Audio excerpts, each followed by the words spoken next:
Mga kahuan, handa na ba kayong marinig ang pinakahihintay nating balita tungkol sa bagyo ngayong araw na to? Tara, panoorin na natin! Happy Monday po sa ating lahat. Umiiral pa rin po dito sa may Northern Luzon ang malamig na northeast monsoon na ramihan na siya nagdadala rin po ng mga minsang malalakas na ulan lalo na dito sa may extreme northern portion.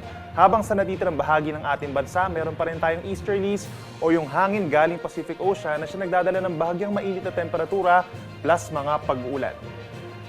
Samantala sa mga susunod na araw, wala po tayo nakikita na bagyo na papasok ng ating Philippine Area of Responsibility. Mag-subscribe at i-click ang notification bell para laging updated sa mga araw-araw na balita tungkol sa bagyo sa ating bansa. Salamat sa inyong suporta mga kahuan. Enjoy the good weather. Abangan ang aming next bagyo update video.